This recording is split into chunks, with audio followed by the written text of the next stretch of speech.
Mari kita tundukkan kepala kita. Terima kasih Tuhan untuk hari ini. Hari ini adalah kali kedua kami mendengarkan pendalaman Alkitab Tuhan. Agar dari pendalaman Alkitab ini kami semakin mengenal Allah dan Tuhan Yesus. Dan lewat pengenalan Allah dan Tuhan Yesus, maka hidup kami pasti kemenangan. Karena di dalam Yesus ada kesembuhan, ada berkat, ada kelepasan, ada kemenangan. Bahkan kami lebih dari pemenang. Terima kasih Tuhan, urapi saya, urapi setiap kami yang hadir, agar pendalaman Alkitab ini bisa kami mengerti, semakin membawa kami semakin mengenal Tuhan Yesus, Allah dan Tuhan Yesus. Terima kasih Tuhan, dalam nama Yesus kami berdoa dan bersyukur. Haleluya, sama-sama kita berkata, amin. Haleluya. Shalom Bapak Ibu, shalom, puji Tuhan. Ya, haleluya. Saya akan menyampaikan pendalaman Alkitab. Bapak Ibu bisa ke depan kalau perlu nyatet. Kenapa? Karena dari khotbah saya ini nanti muncul pertanyaan. Dan ketika Bapak Ibu bisa menjawab pertanyaan, Alkitab baru ini akan berpindah kepada Bapak Ibu. Mau nggak Alkitab Bapak? Ini pertanyaan sulit Alkitab ya. Kalau seandainya nanti ada lagi 2 pertanyaan lagi, tapi itu pertanyaan yang lebih mudah. Lebih mudah dapat hadiah cangkir gerobak. Keren kan? Lumayan kan di rumah kan? Walaupun kita sudah punya cangkir, kita kan gak cukup cuma punya 1. Kita perlu 2, perlu 3, perlu 4 dan seterusnya kan?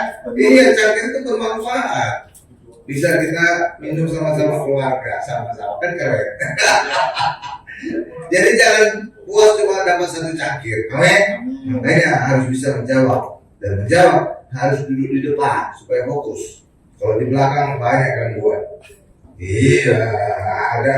Mau pilih teman, kayaknya lagi haus minum ke belakang. Apalagi di belakang keren itu. Minuman panas, ada minuman dingin. Wah, ini gereja atau restoran? Gereja itu bukan restoran loh, benar. Kenapa? Tapi gereja menyediakan makanan rohani. Ya kan, itu kan memberikan makan kepada kita domba-domba.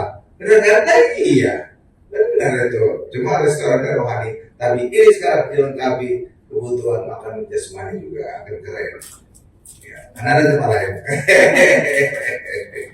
Ya, ini adalah pendalaman Alkitab yang kedua. Judulnya adalah Manusia Jatuh Dosa. Judulnya adalah Manusia Jatuh Dosa. Apa judulnya Bapak Ibu? Manusia Jatuh Dosa. Nah, ketika manusia jatuh dosa itu dikatakan di dalam Kejadian 3 ayat 6 sampai dengan 7. Silakan dibuka Bu. Kejadian 3 ayat 6 sampai dengan 7. Nah, Ibu Oli sudah membuka. Kenapa? Ibu Oli sudah tahu beberapa hari sebelumnya. Sudah saya kirim filenya.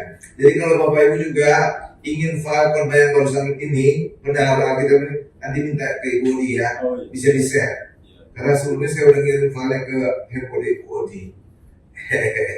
Keren kan? Jadi Bapak Ibu nyatat yang perlu-perlu aja. Kalau isinya semua nanti udah ada file-nya. Tinggal minta di-share sama Ibu Oli aja. Oke? Nah, Kejadian 3 ayat 6 sampai 7 ini saya banyak bacakan ya. Perempuan itu, siapa perempuan ini? Hawa. Melihat bahwa buah pohon itu baik untuk dimakan dan sedap kelihatannya. Lagi pula pohon itu menarik hati karena memberi pengertian. Lalu ia mengambil dari buahnya dan dimakannya.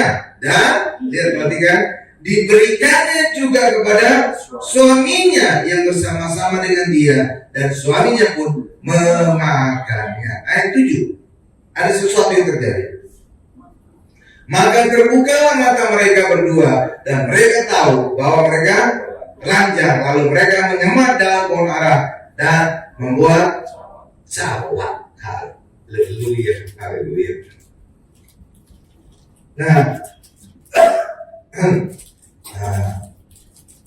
ya Bapak Ibu, di sini kalau Bapak Ibu teliti membaca ayat barusan, ketika Hawa yang pertama kali makan buah itu siapa? Hawa atau Adam? Hawa, ya.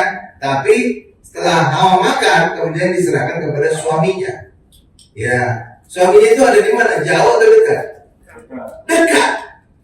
Berarti sebenarnya suami ini peduli nggak terhadap Hawa? Harusnya ya terkesan enggak. Kenapa? Hawa itu kan dicobai oleh iblis kan?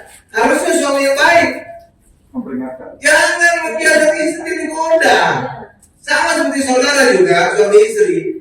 Istri saya digodain sama ada cowok lain gitu kan. Saudara marah kan? Hei cantik, godain kita dong. Siapa lu tuh? Udah isi gue. Ya kan? Bener kan? Ya kan nggak mungkin suami yang baik membiarkan kan? Nggak akan mungkin suami berkata, biar saja mati satu tubuh 1000. Suami apa tuh? Nggak mungkin kan? Nggak mungkin kan? Ya nggak mungkin dong. Iya, makanya itu aneh juga kalau Adam itu membiarkan Hawa digodain oleh setan, dia diam aja. Nanti saya jelaskan kenapa Adam diam saja. Ada alasannya. Ya Bapak Ibu ya, bukan karena Adam itu suami tidak bertanggung jawab. Iya kan? Lah kalau kita aja suami istri kita digodain orang, kita marah. Iya kan? Iya marah dong. Hai cantik, udah kita. Iya kan Bapak Ibu ya. Secara logika nggak mungkin ya suami yang baik membiarkan istrinya digodain kan. Nah nanti kita lihat. Ada satu hal lagi yang menarik. Mereka itu sadar, terbuka mata mereka bahwa mereka berdua itu telanjang. Setelah apa? Setelah Hawa makan buahnya atau setelah Adam dan Hawa memakan buahnya? Adam dan Hawa memakan, keduanya memakan. Ketika Hawa masih makan sendiri, tidak ada dikatakan lalu terbukalah matanya Hawa bahwa dia sadar bahwa itu telanjang. Tidak ada. Tapi setelah Hawa memberikan kepada Adam dan Adam makan, dan ketika mereka berdua makan, disitulah ayat berikutnya dikatakan terbukalah mata mereka dan mereka sadar bahwa mereka telanjang. Kenapa pas setelah berdua suami istri Adam dan Hawa memakan baru mereka sadar telanjang? Saudara tahu kenapa? Kenapa ketika Hawa sendiri memakan Hawa tidak sadar bahwa dia telanjang? Kenapa? Karena ketika baru Hawa memakan buah, maka apa? Suami si Adam bisa menguduskan si Hawa. Iya Bapak Ibu. Sebaliknya juga suami yang berdosa bisa dikuduskan oleh istri. Iya Bapak Ibu. Iya ada ayat yang berkata demikian. Suami bisa menguduskan istri yang berdosa, sebaliknya juga istri bisa menguduskan suami yang berdosa. Tapi kalau kedua-duanya sudah berdosa, amblas. Saya makanya ketika Adam juga memakan buah itu baru mereka berdua sadar telanjang. Tapi ketika Hawa masih sendiri makan, belum dikatakan telanjang. Kenapa? Adam bisa menguduskan si Hawa. Suami bisa menguduskan istrinya. Amin Bapak Ibu. Makanya ketika ikut tur saya dulu ke luar negeri, ke Jepang atau ke Korea atau ke Cina lupa saya, itu ada kunjungan ke kelenteng-kelenteng. Kelenteng itu keren-keren, besar gitu Bapak Ibu ya. Istri saya jadi pingin lihat, ya Bapak Ibu ya, anak saya juga pingin lihat, nah, gitu Bapak Ibu. Soalnya kan perusahaannya megah gitu ya, tapi saya nggak pernah ikut. Kenapa? Saudara tahu kenapa saya nggak pernah ikut? Karena ketika saya tidak ikut, maka saya bisa memuduskan istri saya dan anak saya ketika mereka kembali ke bis. Makanya ketika mereka kembali bis, langsung saya doakan mereka ditahirkan dari segala konsekuensi. Tapi kalau saya juga ikut, amblas. Nggak ada lagi bisa kuduskan keluarga. Benar nggak Bapak Ibu? Makanya kalau saudara juga kesempatan bisa tur kemana kan kadang-kadang kunjungan itu menarik Bapak, ke kelenteng, ke kuil itu kok megah-megah, kudu-kudu. Iya kan ke Korea, Jepang itu pasti ada kuil. Ada kunjungan kuil, ada. Iya, tapi saya nggak pernah mau ikut. Kenapa? Karena saya harus tetap menjadi suami yang kudus. Supaya ketika kembali di bis, istri saya, putra saya bisa doakan mereka. Paham ya? Paham ya? Nah itu.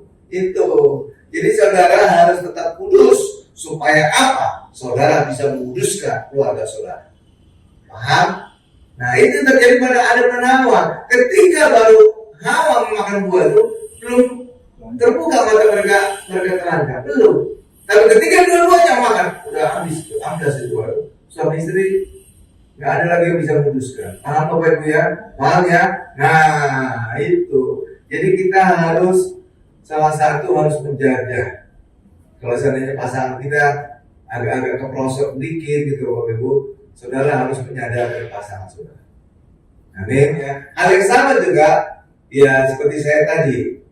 Saya izinkan istri saya masuk ke kuil, masuk ke kelenteng, masuk ke viara, masuk ke tempat ibadah orang lain.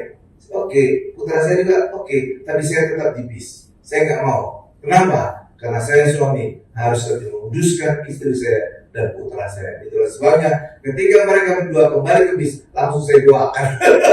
Ditahirkan dari segala kuasa-kuasa gelap dari tempat ibadah. Iya Bapak, iya. Jadi harus ada yang lurus. Jangan keduanya bengkok, amblas itu kayak Adam dan Hawa.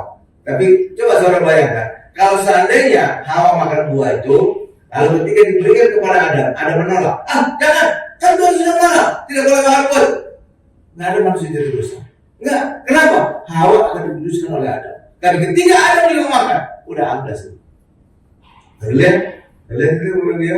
Iya kan? Coba Hawa yang makan buah itu, aman itu. Nggak akan manusia jadi dosa. Kenapa? Karena suami istri bukan lagi dua tapi telah satu, maka ketika satu berdosa, satu lagi pasangannya bisa menguduskan. Oke, paham ya? Tapi kalau dua-duanya sudah amblas, ya udah lewat itu. Makanya pada ayat 7 dikatakan, ya oke Bapak Ibu ya.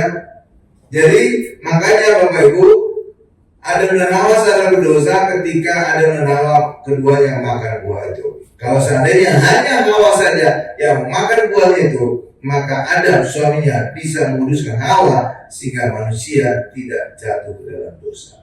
Hal yang sama juga dengan kita, ketika pasangan kita selingkuh, ketika pasangan kita jatuh dosa, jangan saudara balas dengan berselingkuh juga. Jangan sampai kedua-duanya jatuh dosa. Ketika kedua-duanya jatuh dosa, amblas itu rumah tangga. Tapi ketika salah satu tetap lurus, maka pasangan yang lurus ini akan meluruskan pasangan yang sempat bengkok. Amin Bapak Ibu, paham ya? Nah, luar biasa ya. Itu dia. Nah, sekarang korban persembahan. Tadi tindakan manusia itu apa? Ketika mereka sadar telanjang, mereka menyemat daun pohon ara dan membuat cawat. Ya. Ketika Adam dan Hawa membuat cawat untuk menutupi ketelanjangan mereka sempurna enggak? Tertutup? Tidak. Ya daun pohon ara segede apa sih? Benar kan Bapak Ibu ya? Kan cuma menutupi hal kita aja kan? Nggak bisa menutupi seluruh badan kan? Iya kan Bapak Ibu? Hal yang sama juga dengan tindakan manusia. Ketika manusia jatuh dosa dan manusia ingin menutupi dosa dan ketelanjangannya, maka upaya manusia itu sia-sia. Karena manusia tidak akan bisa menutupi dosa dan ketelanjangan. Harus Tuhan yang menutupinya. Caranya bagaimana? Caranya lewat Tuhan membuat pakaian dari kulit binatang. Amin. Dan lewat kulit binatang inilah barulah tertutup ketelanjangan Adam dan Hawa. Tapi ketika Tuhan membuat kulit binatang sebagai pakaian dari Adam dan Hawa, binatangnya mati atau tidak? Mati. Binatangnya harus dikorbankan. Itulah sebabnya gambaran bahwa di kemudian hari orang Israel akan menutupi dosa mereka dengan memberikan korban hewan. Paham Bapak Ibu? Iya. Itulah sebabnya kenapa kemudian orang Israel memberikan korban persembahan hewan kan? Iya, itulah menjadi lanjutan dari apa yang Tuhan lakukan. Bahwa ketika ada menawan jatuh dosa dan ketelanjangan mereka ditutup dengan kulit binatang. Dan lewat kulit binatang itulah hewannya harus mati, harus ada penumpahan darah. Itulah sebabnya Bapak Ibu, ayat berkata tanpa darah tidak ada pengampunan dosa. Itu. Tanpa penumpahan darah tidak ada pengampunan dosa. Iya, karena apa? Lewat penumpahan darah tadilah manusia bisa diampuni dosanya. Saudara kira-kira bertanya-tanya enggak? Kenapa sih Pak harus ada penumpahan darah baru bisa ada pengampunan dosa? Saudara pernah bertanya dari dalam hati? Karena upah dosa adalah maut. Jadi harus manusia membayar dosanya dengan kematian. Lalu bagaimana cara manusia membayar dengan kematian? Bisa lewat dirinya yang mati, bisa lewat kematian hewan, bisa juga lewat kematian Yesus. Oke Bapak Ibu ya, dalam perjanjian lama kematian manusia digantikan oleh kematian hewan. Kenapa harus darah? Karena Alkitab berkata juga dalam Imamat, di dalam darah ada nyawa. Jadi lewat perubahan darah itulah nyawa manusia digantikan oleh nyawa hewan. Paham Bapak Ibu? Makanya pengampunan dosa harus ada perubahan darah. Karena di dalam darah ada nyawa. Paham? Kalau di luar darah tidak ada nyawa. Makanya Bapak Ibu, ketika Kain dan Habil memberikan korban, saudara pernah mendengarkan ada ayat nggak? Adam dan Hawa memberikan korban? Nggak ada ya? Kenapa Adam dan Hawa tidak pernah memberikan korban? Karena mereka belum berdosa sebelumnya. Jadi nggak ada perlu memberikan korban penebus dosa. Tapi ketika Kain dan Habil itu sudah berdosa karena dari dosa orang tuanya, dari dosa Adam dan Hawa. Makanya Kain dan Habil itu sudah berdosa. Dan ketika mereka sudah berdosa, mereka harus memberikan korban penebus dosa. Itulah sebabnya Kain dan Habil memberikan korban persembahan. Berapa Ibu? Nah, itu dia. Lalu persembahan siapa yang ditolak? Persembahan siapa yang diterima? Persembahan Kain diterima atau tidak? Tidak ditolak Allah. Persembahan Habil diterima. Saya pernah bertanya nggak? Kenapa persembahan Kain ditolak? Kenapa persembahan Habil diterima, Pak? Banyak pendeta mengajar, oh karena Habil itu orang benar, sedangkan Kain orang benar. Tidak, Bapak Ibu. Keduanya orang berdosa karena mereka dilahirkan oleh Adam dan Hawa. Jadi keduanya sudah punya dosa keturunan. Jadi keduanya orang berdosa. Jadi makanya keduanya perlu memberikan korban persembahan. Lalu kenapa Pak Habil dikatakan di Alkitab orang benar? Karena benar karena persembahannya, bukan karena sejak awal dia sudah benar. Tidak. Jadi Habil itu benar, disebut orang benar, bukan karena dirinya sudah benar, tapi karena korban persembahannya benar. Karena persembahannya darah. Paham Bapak Ibu? Iya, Alkitab berkata Habil disebut orang benar kan? Iya, karena apa? Bukan karena dirinya sudah benar, tapi karena korbannya sudah benar. Ya, jadi kenapa persembahan Kain ditolak Bapak Ibu? Karena persembahan Kain hasil tanamannya, hasil kebunnya. Jadi kenapa ditolak? Karena tanah sudah ditutup oleh Allah. Ketika manusia jatuh dalam dosa, karena Allah mengutuk berkata, terkutuklah tanah karena engkau ada. Jadi Adam nggak pernah dikutuk ya. Terkutuklah tanah karena engkau.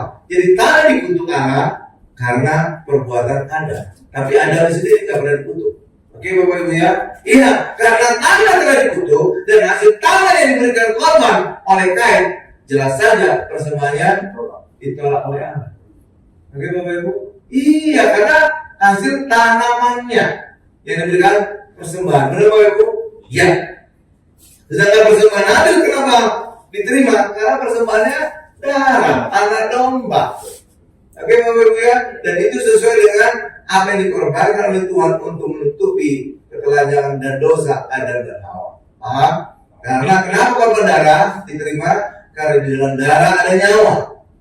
Jadi hukuman dosa adalah maut, nyawa. Maka untuk membayar hukuman dosa ini, itulah perlu korban darah. Karena di dalam darah ada nyawa, maka manusia tidak jadi mati. Hewan itulah yang mati menggantikan si manusia. Paham Bapak Ibu? Nah, cakep ya. Cakep ya. Nah, selama perjanjian lama, korban darah hewan itu menutupi dosa bangsa Israel. Amin Bapak Ibu, itulah sebabnya orang Israel itu memberikan korban ya, hewan kan Bapak Ibu ya. Itulah untuk menutupi dosa mereka. Bahkan di Mesir pun darah di ambang pintu sudah membebaskan bangsa Israel dari kematian anak sulung. Benar Bapak Ibu ya. Dan darah di ambang pintu itu adalah gambaran salib Yesus. Darah dioleskan di ambang pintu di Mesir itu caranya gimana dioleskannya? Di ambang atas, kiri, dan kanan ya. Coba lihat salib saya ini. Oleskan darah di mana? Di atas, kiri, dan kanan. Jadi ini gambaran salib. Seperti itu, makanya caranya seperti itu. Allah ada maksud. Tidak ada di Allah berkata, oleh karena dia minum itu, orang-orang kaya itu nggak ada gitu ya. Asal aja nggak ada kan? Enggak, tapi ada caranya. Oleskan dia mengatas, kiri, dan kanan. Lah ini gambaran salib. Iya, gambaran salib aja sudah bisa membebaskan bangsa Israel dari kematian dan suluk. Apalagi darah Yesus yang sebenarnya bisa membebaskan semua orang yang percaya kepadanya, bahkan membebaskan kita dari kematian yang kekal. Tuh kan? Luar biasa kan? Bukan hanya kematian yang suluk. Ini semua orang, bahkan juga kematian yang kekal. Amin, Bapak Ibu. Haleluya. Ya, tapi sejak perjanjian baru, darah Yesuslah yang menjadi penebus kita. Amin, Bapak Ibu. Darah Yesus. Dan darah Yesus itu bukan menutupi dosa, tapi menghapus dosa. Kalau dalam perjanjian lama, darah Yesus hanya menutupi dosa, tidak menghapus dosa. Saudara pernah bertanya enggak? Kenapa, Pak? Darah hewan itu tidak menghapus dosa orang Israel, tapi menutupi. Saudara tahu kenapa? Karena darah hewan itu nilainya lebih rendah dari nilai manusia, nyawa manusia. Jadi nggak cukup bisa menghapus dosa itu, cuma menutupi sementara. Makanya korban itu harus diulang setiap tahun atau mungkin setiap hari. Nah, itu. Tapi darah Yesus tidak, sekali untuk selamanya, karena menghapus dosa, bukan menutupi. Amin. Saudara lihat itu. Jadi kenapa korban dalam perjanjian lama harus diulang? Karena itu hanya menutupi, bukan menghapus dosa. Kenapa tidak menghapus dosa? Karena nilai nyawa hewan tidak sebanding dengan nyawa manusia yang dia tutupi. Ya kan? Ya kan nyawa manusia itu lebih berharga kan? Iya, makanya darah hewan nggak bisa menghapus dosa, hanya menutupi sementara. Terus itu, tuh, ya, iya, hanya menutupi sementara. Karena nilai hewan lebih rendah dari nilai manusia. Di hadapan Allah ya. Tapi kalau di hadapan manusia kadang-kadang nilai hewan lebih tinggi. Benar. Buktinya apa Pak? Buktinya kalau saudara lihat orang kaya, makanan anjingnya, doginya lebih mahal dari makanan pembantunya. Ya, doginya dibawa ke salon. Sampai anjing kadang-kadang ada lucu-lucu gitu. Dikasih baju lagi, dikasih sepatu lagi. Iya anjing. Ya, harus sering dilihat di mobil. Makanannya, steak mahal. Iya. Kalau pembantunya ikan asin, ikan teri. Udah beda banget kan? Udah beda. Tuh ya. Jadi kadang-kadang manusia itu bisa terbalik penilaiannya. Hewannya lebih berharga dibandingkan pembantunya. Ya, iya kan? Dan peliharaannya lebih mahal ya. Tapi di hadapan Allah nilai hewan lebih rendah dari manusia. Amin. Itulah sebabnya darah hewan tidak bisa menghapus dosa manusia, sekedar menutupi saja. Itulah sebabnya korban hewan ini harus diulang. Gak bisa menghapus. Tapi darah Yesus bisa menghapus dosa manusia selamanya. Kenapa? Darah Yesus darah yang mahal, lebih dari nilai manusia. Itulah sebabnya darah Yesus bisa menghapuskan dosa manusia selamanya. Amin Bapak Ibu. Dan sekarang dosa kita telah dihapuskan oleh darah Yesus. Dan itulah Yesus berkata dalam perjanjian baru, dosa Yesus telah tertumpah untuk menghapuskan dosa. Amin Bapak Ibu. Adam dan Hawa jadi dosa. Bagian berikutnya ya, Adam dan Hawa jadi dosa. Nah sekarang saya akan jelaskan ya, kenapa Adam itu membiarkan istrinya digodain oleh setan. Benar. Kenapa? Harusnya apa? Suami harus melindungi istrinya dari godaan. Berapa Ibu ya?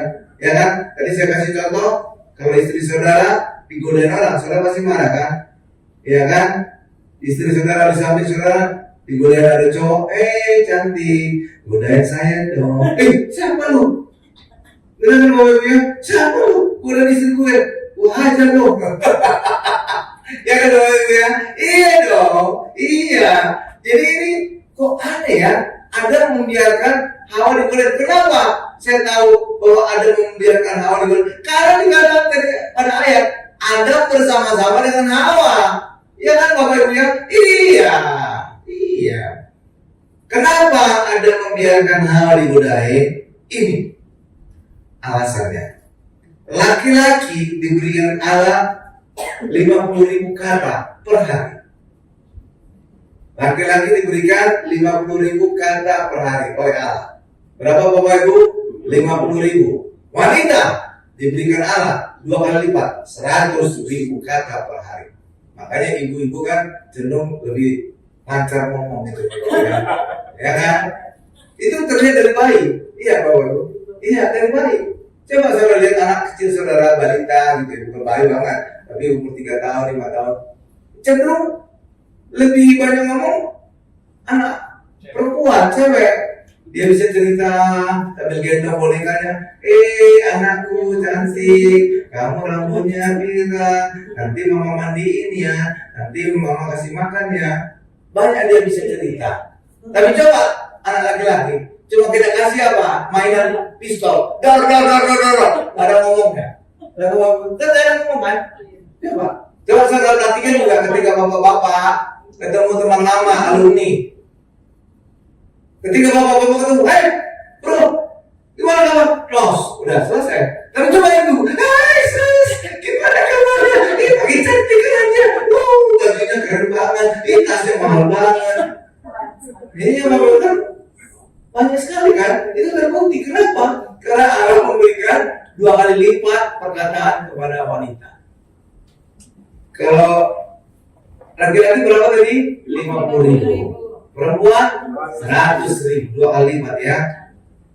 Nah, suami istri harus sadar ini.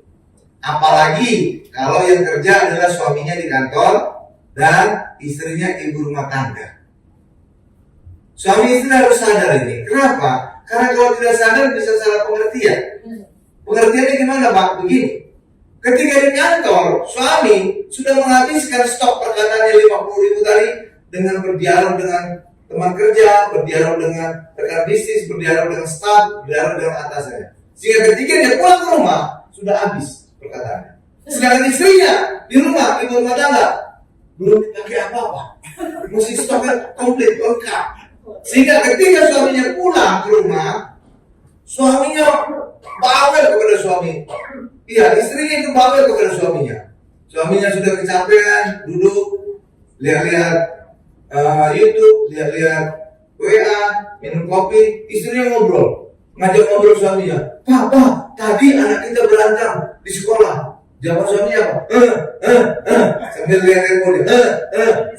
Kenapa dia ngejawabnya gitu? Karena orang nggak ada stok lagi. Perkataan sudah habis, udah habis di kantor. Ya, demikian juga ketika istrinya cerita, Pak, tadi harga cabai naik, harga bawang naik, harga gula naik di pasar. Wih, gimana itu Pak? Suami jawab itu. Kenapa? Udah habis perkataannya. Dan itu bisa berakibat salah sangka. Istri berkata, wah, suamiku sekarang dingin. Diajak ngobrol, jawabannya jangan-jangan suami saya lagi ngedel lagi. Itu kan ya. Sebaliknya suaminya salah sangka kepada istrinya. Wah, di rumah saya malas ini. Di rumah istri saya bawel banget. Karena ada salah pengertian, karena terjadi salah pengertian. Istrinya suami masih komplit 100.000 kata. Makanya ketika suaminya pulang, ngobrolnya gila-gilaan kan? Iya. Iya kan Bapak Ibu?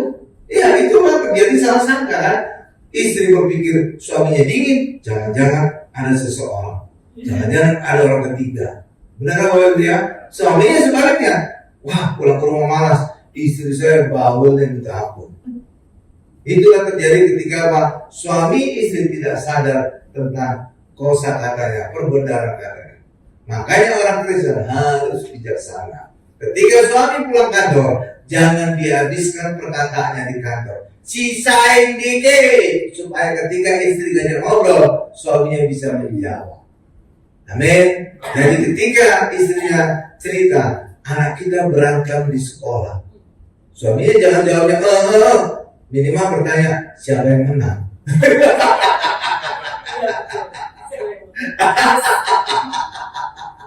Ya nggak apa-apa ya. Jadi tidak ada jawaban kan, yang lumayan lah gitu ya. Lalu ketika istrinya cerita, harga cabai naik di pasar, harga gula naik, harga bawang naik. Suaminya juga menjawab, jangan jawab, suaminya berkata, tenang saja Mak, gaji Bapak juga naik. Kan ini ada jawaban kan, enak. Jadi nggak ada saling curiga. Kalau awalnya kan bisa saling curiga kan? Iya kan, suami saya kok jadi dingin sekarang? Jangan-jangan ada orang ketiga. Gitu. Amin. Ya, suami istri orang Kristen harus bijaksana, sadar bahwa laki-laki diberikan kosakata 50.000 kata, istri 100.000, 2 kali lipat. Karena itulah ketika suami yang kerja harus menyisakan kosakatanya sedikit saja di rumah, jangan sampai habis, supaya kita bisa menjawab istri kita yang bercerita kepada kita. Amin Bapak Ibu. Amin kan? Adem jadinya kan? Gak ada saling curiga kan? Iya. Nah, kaitannya dengan Adam gimana Pak? Kaitannya adalah saat itu Adam juga kehabisan kosakata, sehingga dia diam saja ketika Hawa istrinya digodain oleh iblis. Kenapa bisa habis Pak? Emangnya ada teman ngobrolnya si Adam Pak? Enggak. Tapi Adam kehabisan kosakata karena Allah telah menyuruh Adam untuk memberi nama jutaan hewan di dunia. Kita baca ayatnya, Kejadian 2 ayat 19 sampai 20. Jadi bukan kesalahan Adam, dia diam saja ketika Hawa istrinya digodain oleh setan. Kejadian 2 ayat 19 sampai 20. Udah di sana, ini saya bacakan ya. Lalu Tuhan Allah membentuk dari tanah segala binatang hutan dan segala burung di udara. Dibawanya semuanya kepada manusia itu untuk melihat bagaimana ia menamainya. Dan seperti nama yang diberikan manusia itu kepada tiap-tiap makhluk yang hidup, demikianlah nanti nama makhluk itu. Jadi ada yang beri nama makhluk itu. Saudara lihat berapa banyak hewan di dunia? Jutaan Pak. Makanya kosakata si Adam sudah habis. Jadi ada alasannya. Jadi nggak gimana gitu ya? Nggak kebetulan terjadi. Oke, lanjut lagi ayat terakhir. Ayat 20.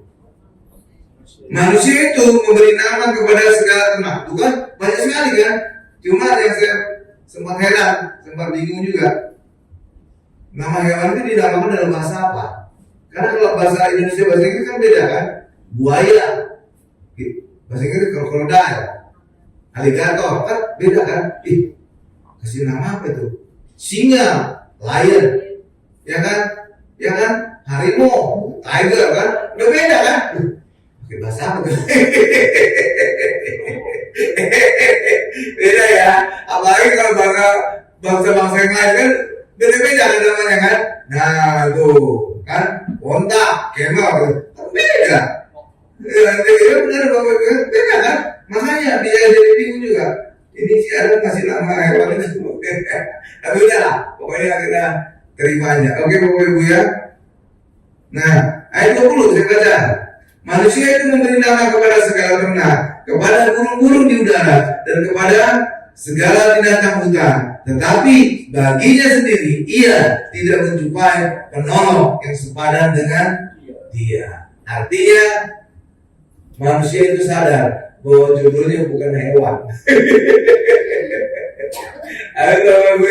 Karena kan itu kan hewan-hewan yang diciptakan Allah, dilewatkan di depannya si Adam, kasih nama singa, kasih nama krokodil, buaya, kasih nama kelinci, kasih nama segala macam.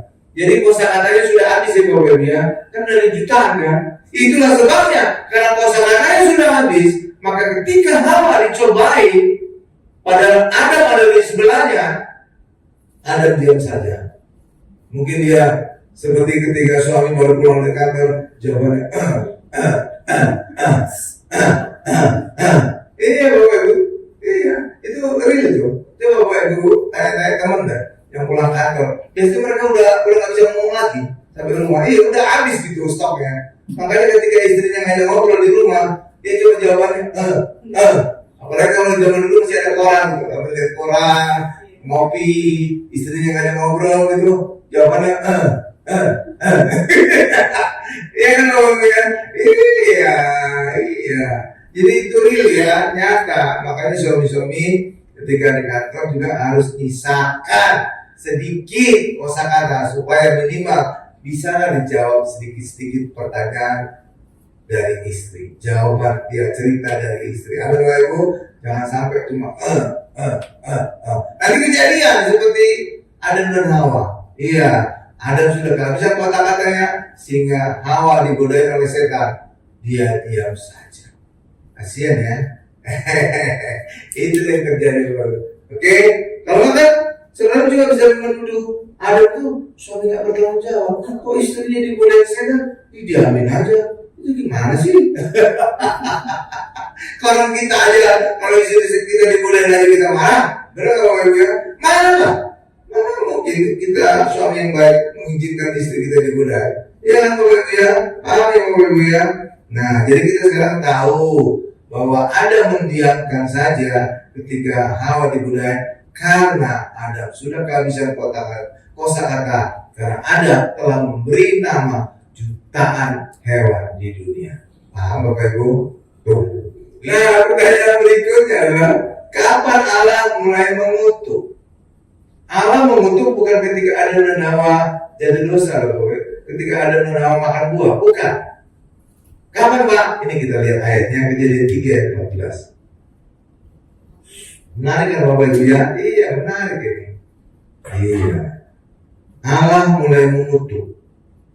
Jadi Allah mulai mengutuk bukan ketika manusia makan buah pengetahuan yang baik dan jahat, tapi saat kapan? Saat Adam menyalahkan Hawa dan Hawa menyalahkan ular. Ketika terjadi saling menyalahkan. Coba kita baca ayatnya, Kejadian 3 ayat 14. Lalu berfirmanlah Tuhan Allah kepada ular itu, karena engkau berbuat demikian, terkutuklah engkau di antara segala ternak dan di antara segala binatang hutan. Dengan perut pula engkau akan menjalar. Katakan dengan perutmu. Dengan perut pula. Katakan dengan perut pula engkau akan menjalar. Oke? Dan debu tanah lah. Katakan debu tanah. Debu tanah lah. Iya. Akan kau makan seumur hidup. Oke Bapak Ibu ya. Jadi Allah mengutuk dan yang pertama kali dikutuk adalah si ular. Iya Bapak Ibu. Iya, kenapa Allah mengutuk? Karena tuh sudah terjadi saling salah menyalahkan. Sebelumnya Adam sangat senang ketika Allah memberikan Hawa. Benar? Iya, senang banget. Sebelumnya dia ketika Allah melewatkan hewan-hewan di hadapan Adam, nggak ada yang sepadan dengan Adam. Nggak ada, Bapak, nggak ada. Kucing lewat, walaupun bagus lewat. Ini bukan pasangan saya kan, cocok gitu ya, kucing. Dogi lewat, walaupun doginya keren gitu, ya lewat. Ini bukan jodoh. Benar Bapak Ibu? Iya, iya. Dan itulah sebabnya ketika Allah kemudian menciptakan Hawa. Hawa diciptakan dari apa? Tulang rusuknya ada. Itulah sebabnya itu kemudian muncul istilah, kalau belum dapat jodoh, maka laki-laki akan berkata, saya sedang mencari tulang rusuk. Ya kan? Di sekolah-sekolah SD itu juga, sekolah teologi demikian. Kalau belum menikah dia berkata, saya sedang mencari tulang rusuk yang hilang. Kalau mencari tulang rusuk yang hilang, cari aja di tukang daging. Banyak tulang rusuk. Tulang rusuk apa itu?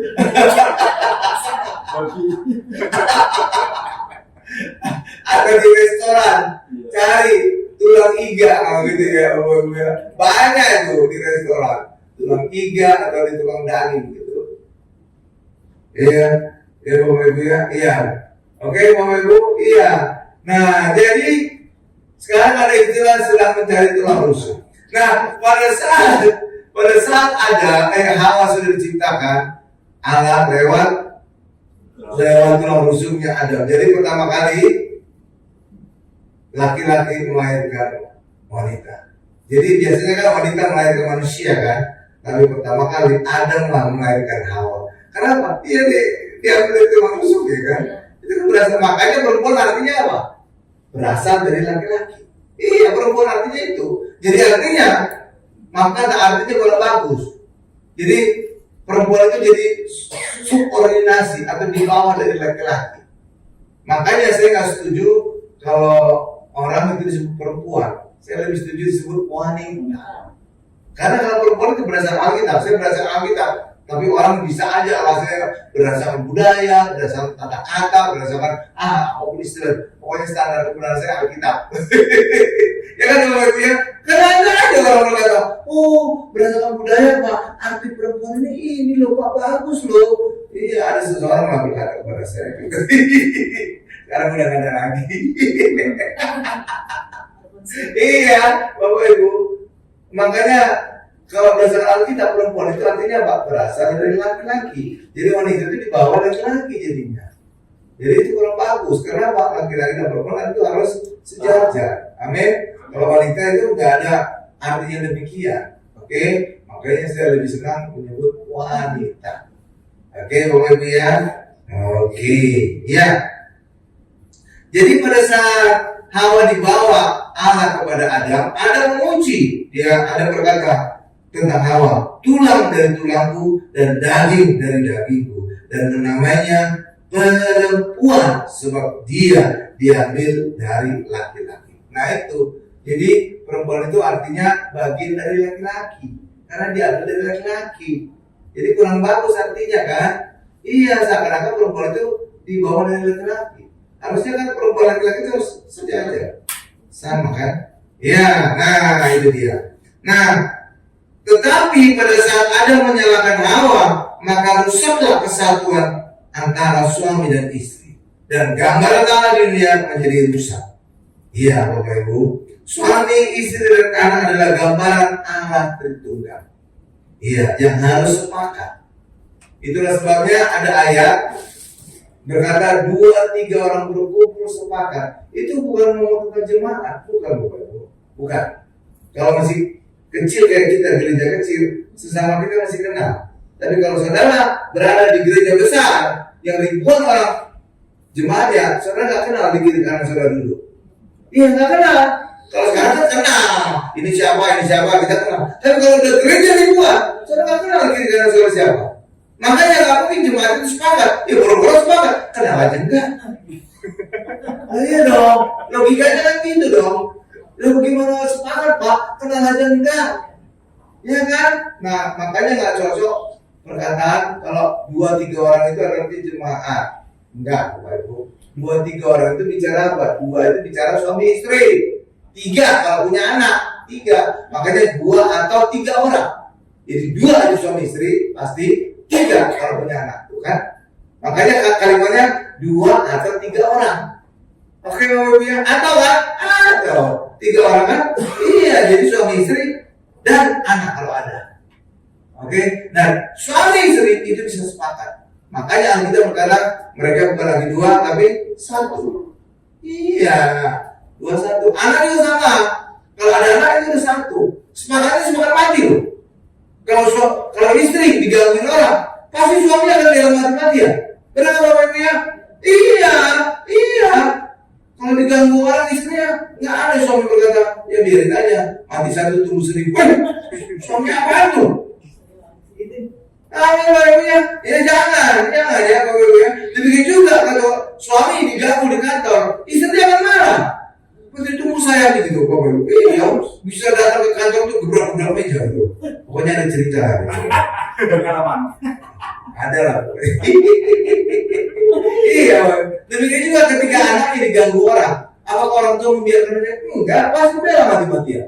Ya, enggak ada orang tua berkata, biarin saja anakku diganggu orang, biar dia tahu kerasnya dunia. Enggak ada gitu orang tua. Ada ya, nggak ada dibela mati-matian itu anak.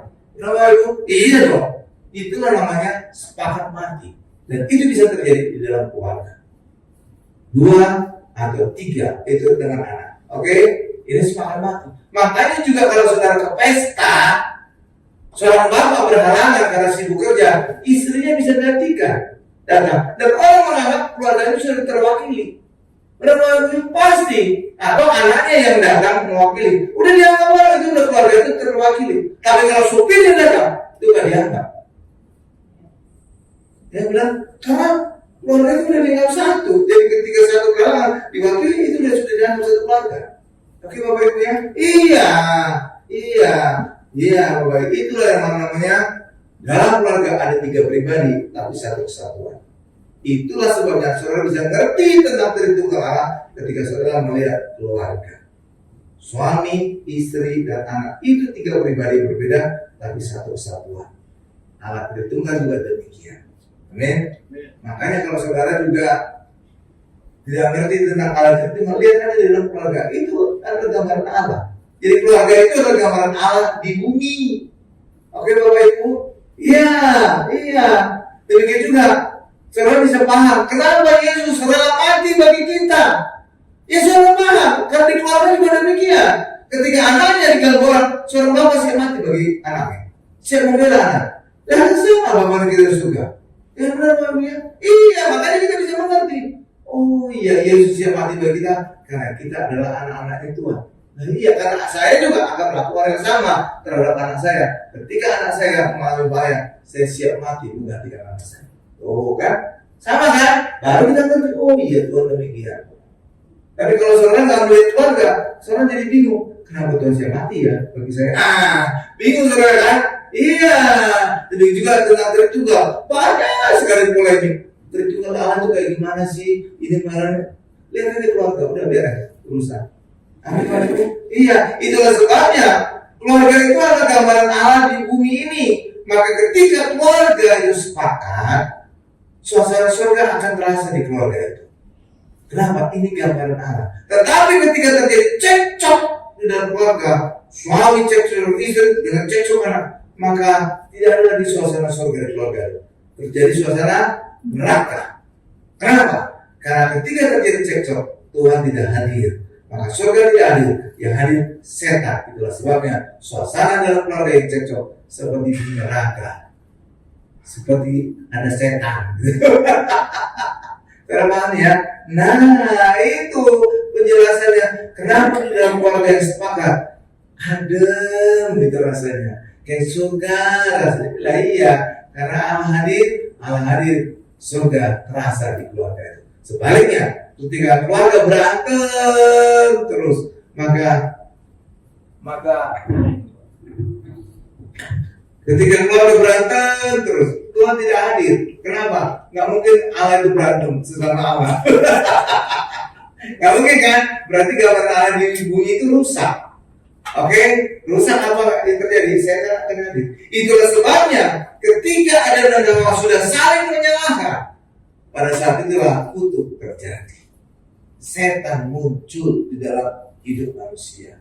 Makanya kutuk muncul bukan ketika Adam dan Hawa makan buah, tapi ketika Adam dan Hawa saling menyalahkan. Oke, Bapak paham ya? Sampai sini ya. Nah itu dia, keren ya, keren. Iya. Jadi karena itulah dalam Maliaki juga dikatakan Allah sangat ingin keluarga itu sepakat. Kalau tidak, maka Allah akan memukul bumi sehingga musnah. Kalau bahasa Inggrisnya akan mengutuk curse, gitu Bapak Ibu. Iya. Pertama Allah mengutuk ular, kedua Allah mengutuk Hawa perempuan, tetapi Adam tidak dikutuk. Ular tadi dikutuk Allah apa? Menjalar dengan perutmu apakah menjalar, dan debu tanah akan memakan seumur hidupmu. Itu kutukan Allah terhadap ular. Kutukan Allah terhadap Hawa apa? Engkau akan kesulitan saat hamil, dan kesakitan pada saat melahirkan. Amin Bapak Ibu ya. Jadi yang dikutuk adalah ular dan Hawa. Sedangkan Adam tidak dikutuk. Karena ayat yang berkata, Allah hanya mengutuk tanah. Terkutuklah tanah karena engkau Adam. Jadi tanah yang dikutuk, tapi karena Adam tidak dikutuk. Jadi Adam tidak dikutuk. Iya ya, itu Bapak. Oke, kita masuk pada bagian berikutnya. Allah mengutuk ular. Nah, kita ada hal ini. Ada hal menarik tentang ketika Allah mengutuk ular. Coba Kejadian 3 ayat 14 sampai 15, Allah mengutuk ular. Kejadian 3 ayat 14 sampai 15. Ini saya bacakan ya. Lalu berfirman Tuhan Allah kepada ular itu, karena kau berbuat demikian, terkutuklah engkau di antara segala ternak dan di antara segala binatang hutan. Dengan perutmu lah, perut ya Bapak Ibu ya, perut, ingat perut ya, perut, jangan lihat perut saya. Dengan perutmu lah engkau akan berjalan, dan debu tanah, ingat debu tanah akan kau makan seumur hidupmu. Ayat 15. Aku akan mengadakan permusuhan antara engkau dan perempuan ini, antara keturunanmu dan keturunannya. Keturunannya akan meremukkan kepalamu, dan engkau akan meremukkan tumitnya. Apa maksudnya? Dengan perutmu lah engkau akan menjalan. Maksudnya adalah dengan perutmu lah engkau akan menjalan. Dengan perutmu lah ular engkau akan menjalan. Terkesan biasa ya, karena Pak seorang melihat ular menjalan dengan perut. Kenapa Ibu? Ada nggak seorang lihat ular ada kakinya? Nggak ada ya. Itu kan di fiksi-fiksi gitu ya. Ada ular naga, ada kakinya gitu ya. Ular biasanya apa? Menjalan dengan perut biasa kan?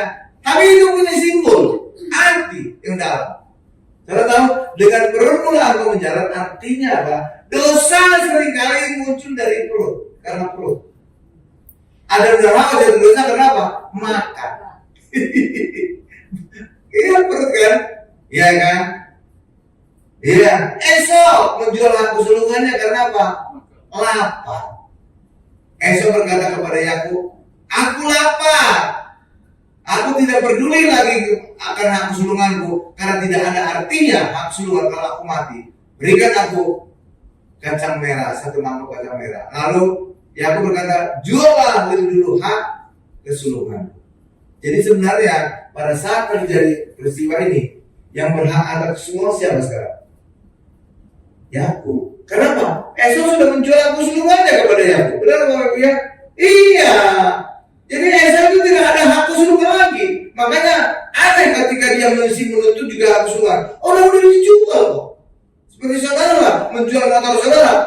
Lalu saudara berkata, itu motor saya, kembali lagi. Udah dijual kok kita lagi. Ngaco itu. Kenapa ya? Lah iya dong. Jadi makanya aneh kalau seandainya Esau masih bikin hak kesulungan. Orang udah dijual kepada aku. Nggak ada haknya dia jual. Cuma prosesnya yang seringkali jadi batu sandungan. Bahwa Yakub mendapatkan berkat hak kesulungan dari bapaknya Ishak. Itu karena apa? Terkesannya menipu. Ya, menyamar sebagai Esau. Benar Bapak Ibu ya? Ya kan? Tapi pada dasarnya di hadapan Tuhan yang berhak atas kesulungan siapa? Yakub. Karena dia dijual sama si Esau. Hak kesulungannya. Benar Bapak Ibu ya? Iya. Iya. Memang caranya mendapatkannya terkesan ada penipuan. Tapi kalau saudara baca lagi lebih teliti, sebenarnya bukan kesalahan Yakub. Itu atau dorongan dari Ribka mamanya. Iya, abangmu nanti akan mendapatkan hak kesulungan.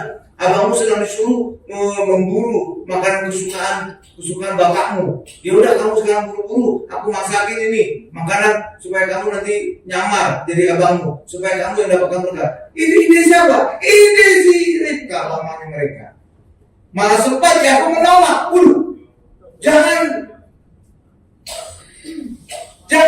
Jangan kita nipu. Nanti bukan lagi kita saya mendapatkan berkat, saya akan kutuk. Sempat ada jawabannya aku demikian. Iya. Jadi aku juga takut menipu bapaknya. Tapi Ribka terus mendorong. Amin Pak Ibu. Iya. Jadi sebenarnya yang nipu itu siapa? Bukannya aku, mama. Orang dorong terus. Iya Bapak Ibu. Jadi saudara baca ayatnya teliti jadi supaya saudara jangan pemahamannya jangan keliru. Ya, bahkan Yakub semua menolak melakukan rencana mamanya karena dia takut bukannya dapat berkat, dapat kutuk nanti. Dia kan larinya dong, ketahuan bapaknya. Kamu bukan Esau, kamu Yakub, nama kamu kurang ajar, kutuk kamu, jadi kucing. Iya kan Bapak Ibu ya? Iya sebenarnya Yakub semua menolak, tapi mamanya rupanya model-model suka mendesak. Ya, tapi sebenarnya di hadapan Allah yang berhak atas hak kesulungan siapa? Yakub, karena sudah dijual si Esau. Allah melihat itu. Benar Bapak Ibu? Orang lain itu nggak lihat. Ya kan Bapak Ibu ya? Kan udah dijual. Lalu udah dijual minta lagi. Gimana itu ceritanya? Udah jual motor, minta lagi motor. Udah kamu dapat duit kok mau minta motor kamu lagi jual? Kan ngaco kan? Iya kan? Itulah Bapak Ibu ya. Jadi sebenarnya yang berhak atas hak kesulungan itu bukan lagi Esau tapi Yakub, karena Esau telah menjual hak kesulungannya demi semangkuk kacang merah. Nama kacang merahnya adalah Bredebur. Oh bukan.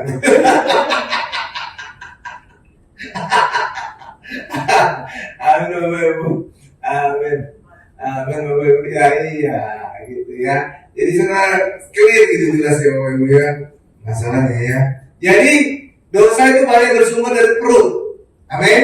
Esau menjual kesulungannya karena perutnya lapar. Lalu siapa lagi Pak? Elimelek dan Naomi pindah dari Bethlehem ke Moab. Kenapa? Terjadi kelaparan di Bethlehem. Benar Bapak Ibu? Iya. Disitulah muncul kisah Ruth. Oke. Lalu apa lagi? Kutukan Allah terhadap ular dengan perut ke penjara. Banyak manusia karena perut juga timbul penyakit. Kebanyakan makan gula, diabetes. Kebanyakan makan babi panggang, kolesterol. Ya Bapak. Jadi banyak penyakit sumbernya dari perut kan? Nah iya makanya kutukan dari dengan perut mula ke penjara. Jadi masalah, dosa atau apa kesulitan timbul karena perut. Oke Bapak Ibu. Jadi itu gambaran tadi. Oke. Jadi dengan makanan orang juga bisa mengalami sakit. Minuman keras orang bisa sakit lever. Iya Bapak Ibu. Iya. Oh iya. Demikian juga dengan perut juga bisa timbul kelaparan. Orang yang lapar pasti bisa melakukan tindak kriminal kan? Nah iya dong. Benar Bapak Ibu? Iya banyak di luar sana karena lapar dia bisa melakukan tindakan kriminal. Iya merampok, mencuri segala macam. Benar? Iya. Jadi benar kutukan Allah dengan perut mula engkau akan menjara. Jadi lewat perut banyak dosa bisa menjalar. Oke. Lalu yang kedua tadi saya minta disebutkan oleh Bapak Ibu adalah debu tanah akan kau makan seumur hidupmu. Apa itu debu tanah? Nah, itu adalah manusia berdosa. Coba kita buka dulu Kejadian 2 ayat 7. Kejadian 2 ayat 7. Sudah di sana Bapak Ibu? Ini saya akan memberikan suatu ilustrasi yang indah. Kejadian 2 ayat 7 sudah di sana? Nih saya bacakan. Ketika itulah Tuhan Allah membentuk manusia itu dari debu tanah dan mengembuskan nafas hidup ke dalam hidupnya. Demikianlah manusia itu menjadi makhluk yang hidup. Lihat di depan ini, saya akan memberikan ilustrasi supaya Bapak Ibu paham.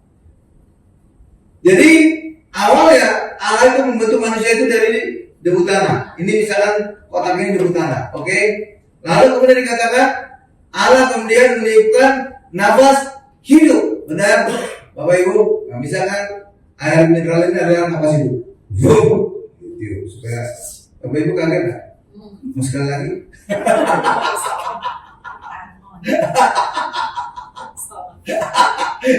Iseng banget bener.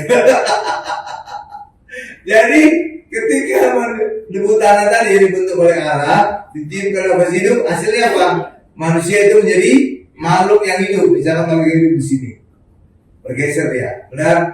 Makhluk hidup ya. Apalagi yang didapat pada manusia? Nah, nafas hidup itu adalah Roh Kudus. Oke Bapak Ibu. Jadi ketika manusia itu beroleh Roh Kudus, apa yang terjadi selain manusia menjadi makhluk hidup? Manusia itu menjadi serupa segambar Allah. Karena apa? Ada Allah, Roh Kudus di dalam manusia. Paham Bapak Ibu?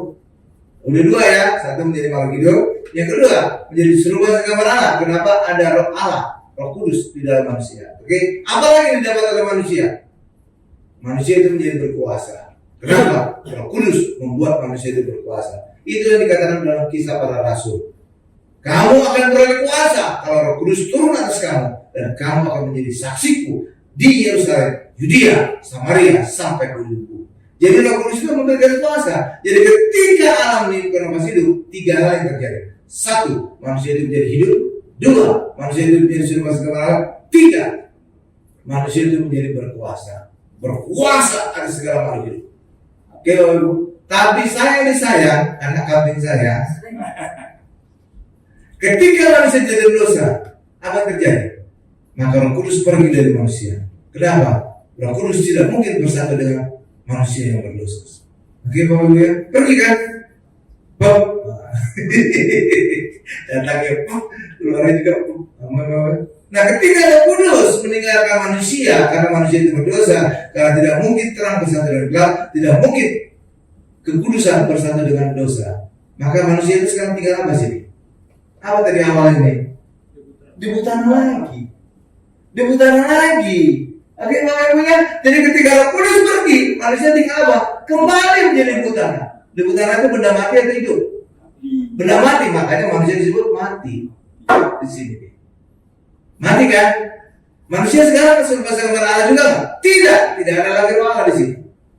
Manusia berkuasa nggak? Tidak, karena Roh Kudus juga tidak ada pada manusia. Itulah sebabnya ketika manusia jatuh dalam dosa, manusia itu menjadi mati, tidak serba Allah dan tidak lagi berkuasa. Tuh, lihat itu. Karena tinggal jadi dibutan lagi. Itu kan benda mati. Itulah yang terjadi pada manusia berdosa. Dan kutukan Allah pada bulan tadi, debu tanah akan kau makan seumur hidupmu. Itu artinya debu tanah itu orang berdosa. Jadi orang berdosa yang akan dimakan oleh iblis, oleh ular seumur hidupnya si ular, si iblis. Itu kaitannya nubuatan Allah tadi. Jadi orang berdosa atau debu tanah itulah yang menjadi makanannya setan. Dan ketika setan memakan manusia berdosa selama berapa ribuan tahun, hasilnya apa? Bertumbuh nggak si ular itu? Bertumbuh. Makanya dalam kitab Kejadian ular itu kecil bisa menjalar pada pohon, tapi kita Wahyu ular itu menjadi ular naga. Ular itu si naga merah tua. Ya kan? Kenapa dia bisa menjadi ular naga? Karena berabad-abad ribuan tahun makan debu tanah orang berdosa. Itu dia. Makanya dalam Kejadian dia ular kecil, dalam Wahyu dia menjadi ular naga. Paham ceritanya? Sejauh ini paham mobil? Keren kan? Keren kita itu. Wah, keren lah. Makanya Bapak Ibu, gak lupa pertanyaan sejuta dolar. Orang Kristen itu debu tanah gak Pak? Bisa dimakan setan gak Pak? Nah, sudah kira-kira berkata apa? Orang Kristen itu debu tanah gak? Enggak. Sudah ditebus.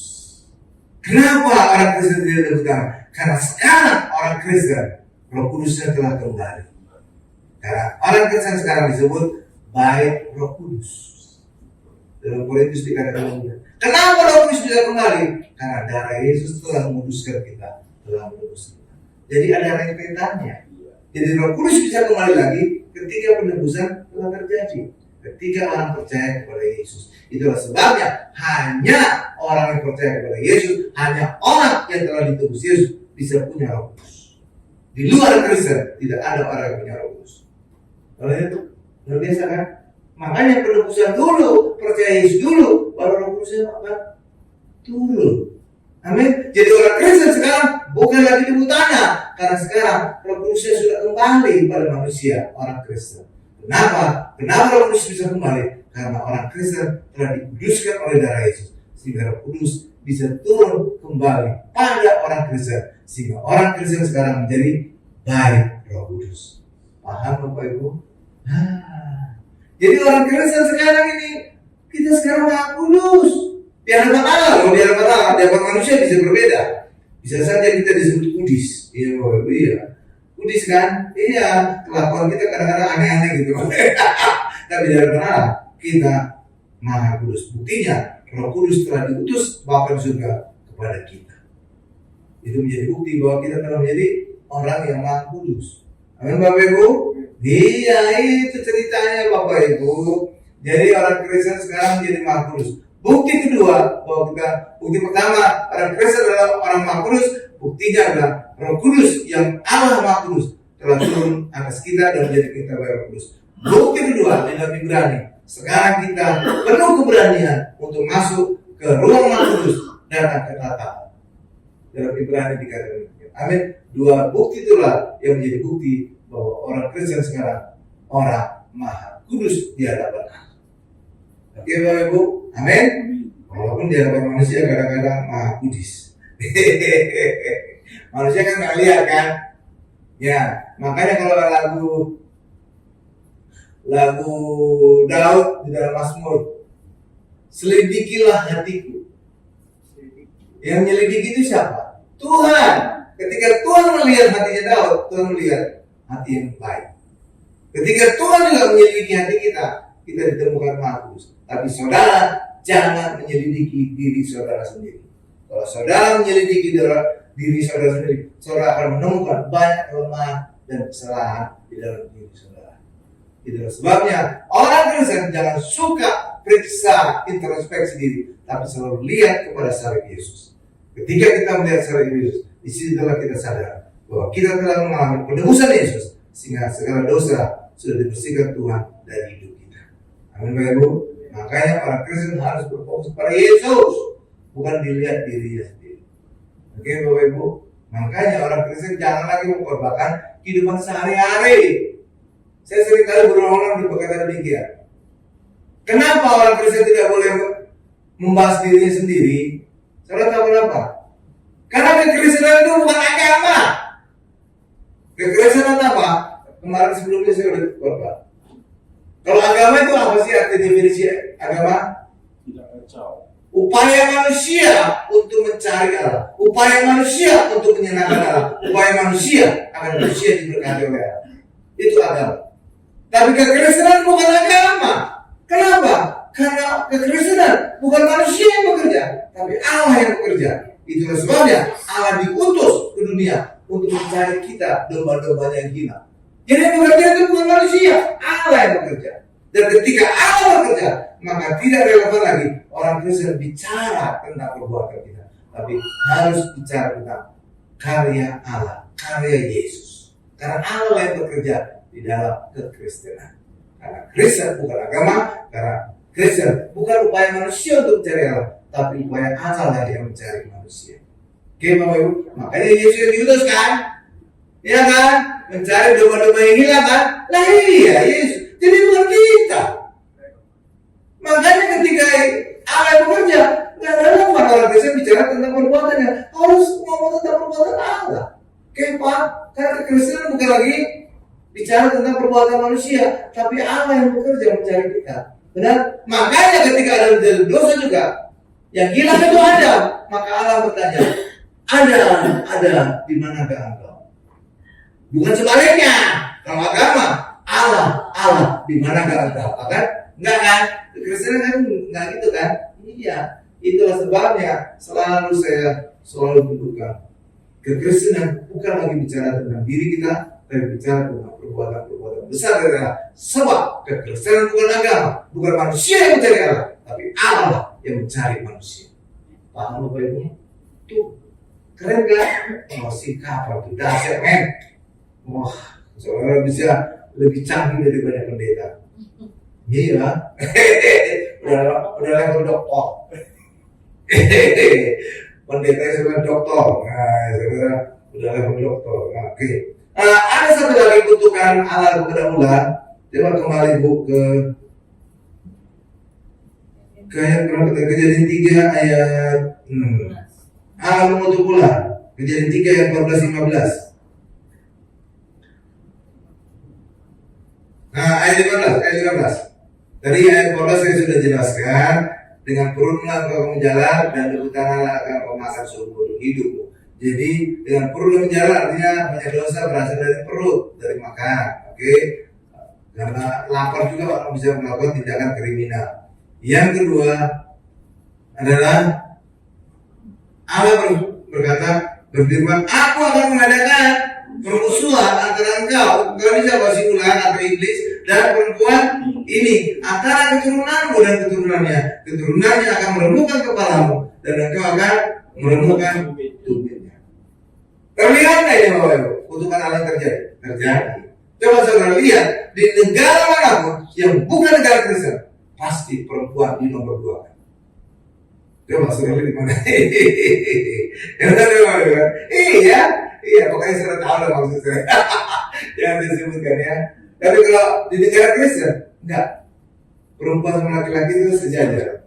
Tapi di negara yang tidak percaya Tuhan Yesus, perempuan di nomor 2. Kenapa? Kutukan ini terjadi. Ya kan? Keturunan ular. Siapa ya yang mereka? Jadi Jadi permusuhan kan? Iya. Dan saudara lihat juga dalam kisah wanita tertangkap basah berzina. Ya kan? Keturunan ular. Tuhan Yesus berkata kepada ahli Farisi, enggak keturunan ular beludak. Nah ini sih mereka itu. Kan menunjukkan permusuhan kepada wanita kan? Ya kan? Wanita itu yang didorong ke hadapan Yesus harus dilempari batu. Kalau tertangkap basah berzina, artinya apa? Laki-lakinya harus ada di situ. Lagi harus tertangkap basah berzina. Kecuali kalau kata orang dia berzina, ya mungkin laki-laki sudah kabur. Tapi kalau tertangkap basah berzina, ada laki-lakinya. Ada dong di situ. Iya dong, laki-lakinya kemana? Kok nggak langsung didorong juga bersama si perempuan itu? Mereka tertangkap basah berzina, ini pasangan ini. Ya, kumpul-kumpul kebok, ya. Tipu di batu sesuai dengan hukum Musa. Nggak ada. Jadi akan ditipu batu siapa? Hanya perempuan. Padahal kalimat sebelumnya apa? Tertangkap basah berzina. Harusnya ada cowok di situ. Iya kan? Lagi logikanya tertangkap basah berzina harusnya ada cowok di situ. Nggak mungkin kecuali kalau ketahuannya beberapa hari kemudian ya cowoknya udah kabur. Tapi kalau tertangkap basah, ya itu cowok nggak ada. Iya kan? Tapi kenapa ceweknya doang? Nah inilah menunjukkan permusuhan antara keturunan ular dengan keturunan perempuan. Berarti itu, makin jelas ya singkapan yang ngomong. Iya, Alekara kan keturunan ular kan? Hai kau keturunan ular beludak. Iya, tapi sering kali nyebutnya. Iya kan? Tuh. Jadi saudara melihat nubuatan Allah ini sudah terjadi. Oke, kutukan Allah ini sudah terjadi. Dan negara-negara di mana orang yang tidak percaya kepada Tuhan Yesus, maka wanita akan nomor 2. Bisa nomor 2 kan? Cuma lihat kan? Nomor sana kan? Karena tahu lah maksud saya. Ya, itulah dia Bapak-Ibu. Tapi kalau negara yang percaya Yesus sama. Kayak di Amerika, negara barat, cewek itu sama. Ya kan? Tapi kalau negara itu, pokoknya itulah Bapak-Ibu. Sudah ngerti lah. Oke? Terus apa lagi kutukan Allah kepada mudah? Coba kita lihat. Ayat 15. Aku akan mengadakan permusuhan antara engkau dan perempuan ini, antara keturunanmu dan keturunannya. Sudah saya jelaskan. Lalu berikutnya, keturunannya akan meremukkan kepalamu dan engkau akan meremukkan kuminya. Sudah terjadi enggak? Sudah. Terjadinya kapan? Pada saat Tuhan Yesus disalib. Terjadi. Iya. Tuhan Yesus itu disebut keturunan perempuan. Kenapa? Karena tidak dibuai oleh Yusuf. Tapi Maria mengandung dari Roh Kudus. Amin. Makanya Tuhan Yesus disebut keturunan perempuan. Dan inilah nubuatan terjadi dalam ini pada saat Tuhan Yesus disalibkan. Pada saat Tuhan Yesus disalibkan, di mana? Bukit Golgota. Dan itu adalah gambaran kepala setan. Karena di bukit itulah ribuan tahun sebelumnya, ratusan tahun sebelumnya, kepala Goliat dikubur oleh Daud. Jadi kepala setan. Jadi gambar Goliat itu kan gambar setan. Kepalanya ditembus oleh salib Yesus. Jadi jangan-jangan persis di mana posisi salib Yesus, di bawahnya itulah kuburan kepala Yesus Goliat. Jangan-jangan ya. Tapi kalau singkapan gitu ya. Jadi kalau orang arkeolog itu periksa tempat salib Yesus, jangan-jangan itu ada kepala Yesus Goliat. Iya. Golgota itu artinya tempat sebuah tengkorak. Jadi banyak kali orang berkata Golgota itu adalah bukit tengkorak kan? Iya, bukit. Kalau bukit tengkorak artinya apa? Bisa bukit yang mirip tengkorak, bisa. Bukit tengkorak bisa juga punya arti di bukit itu banyak tengkorak-tengkorak, jadi ceceran gitu ya. Ada banyak orang mati situ ya, bisa juga. Tapi kalau kita lihat bahasa Inggrisnya, barulah kita jelas melihat tempat sebuah tengkorak satu. Dan itulah kepala Goliat. Ya, Bapak Ibu. 17. Ya, sambil memikul salibnya Yesus pergi ke luar ke tempat yang bernama tempat tengkorak. Dalam bahasa Ibrani Golgota. Bahasa Indonesia tempat tengkorak. Nggak jelas. Coba bahasa Inggrisnya Bu. Ayat 17 ini. Barulah kita kelihatan aslinya. Jadi seringkali saya buka Alkitab bahasa Indonesia bahasa Inggris sekarang karena kadang-kadang kita bahasa Inggris itu lebih jelas, lebih detail gitu loh Bapak Ibu. Contohnya lagi kayak kemarin tuh Petrus, Yesus berkata tebarkanlah jalanmu, bahasa Indonesia jalan. Kayak kalau kalian bahasa Inggris, next jalan. Artinya Yesus berkata tebarkanlah jalanmu, jalan. Nah ini mana tadi? 17 Bu. Coba. Jadi tunggal kan? The place of a skull atau skull terserah lah yang mana, pokoknya itu. Sebuah. Jadi sebuah tengkorak, bukan tengkorak atau bukan milik tengkorak, bukan. Soalnya itu. Jadi tengkorak siapa kalau satu? Itulah tengkorak si Goliat. Oke, ya, mungkin pintar kita kan? Oke. Nah, terus dari kutukan lagi Bu dari Kejadian 3 ayat 15.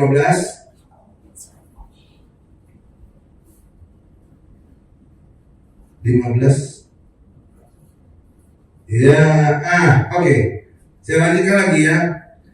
Keturunannya akan meremukkan kepalamu dan engkau akan meremukkan tumitnya. Jadi itu tergenapi pada saat Tuhan Yesus disalibkan. Jadi Tuhan Yesus salib yang menembus kepala si setan. Itulah kuburan tempat kepala si Goliat.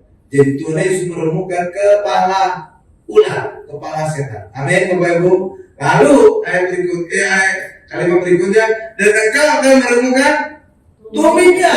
Jadi setan akan meremukkan tumitnya Yesus. Itulah sebabnya pada saat disalib Yesus dipaku kakinya. Tapi sayangnya kalau saudara perhatikan gambar Yesus salib, kaki Yesus apa? Tumpang tindih kan? Disalib gitu. Kalau salib kaki Yesus tumpang tindih, kira-kira tumitnya atau telapak kaki? Telapak kaki. Kalau tumpang tindih seperti banyak gambar, telapak kaki yang lumpuh, tumitnya aman. Tapi puji Tuhan, ayat ini tergenapi karena dalam penggalian arkeologi atau keperbakaran ditemukan orang yang disalib pada abad pertama, kakinya menjepit salib. Ketika kaki menjepit salib, disitulah tumitnya dipaku tembus remuk, kaki satu lagi dipaku tembus remuk. Jadi gambaran yang banyak di foto-foto Yesus salib itu tidak sesuai ayat. Karena kalau sesuai ayat, tumit Yesus harus remuk. Jadi kaki Yesus harusnya menjepit salib, bukan tumpang tindih seperti gambaran selama ini. Pernah lihat itu? Ya kan, coba lihat kaki saya lah. Nggak bisa kelihatan kaki saya. Nah, misalnya kaki saya tumpang tindih gitu Bapak. Kalau dipaku, yang remuk mana? Telapak kaki kan, tumitnya kan aman kan? Aman. Oke, tapi kalau kaki saya menjepit salib, dipaku, pasti yang paling rata itu adalah tumit. Dipaku tembus, paku lagi tembus, remuk kan? Jadi harus tergenapi sesuai dengan firman. Jadi kalau saudara lihat gambaran-gambaran itu, juga terlihat juga dalam film The Passion of Jesus Christ, sutradaranya Mel Gibson. Ya nggak tempat itu. Habis nggak konsultasi sama pendeta Haris sih? Coba konsultasi, ya free lah, diskon 10%. Pasti saya akan mengajari sesuai dengan ayat, kaki Yesus tumitnya yang harus dipaku, bukan telapak kakinya. Iya dong, kita harus sesuai ayat kan? Iya. Makanya puji Tuhan lah. Oke Bapak Ibu ya. Ya jadi saudara sekarang bisa tahu foto Tuhan Yesus yang disalib itu tidak sesuai dengan Alkitab. Karena kalau sesuai dengan Alkitab, tumit Yesus yang harus dipaku, mengapit, menjepit dari tiang salib. Amin Bapak Ibu. Amin. Nah, saya tutup khotbah ini dengan sejak manusia jatuh dosa, Allah telah merencanakan penebusan atau pemulihan. Amin. Itulah sebabnya sejak Adam dan Hawa jatuh dosa, langsung Allah menubuatkan tentang penebusan Yesus, dan itulah bagian dari kutukan Allah kepada si ular. Amin. Kita tundukkan kepala kita.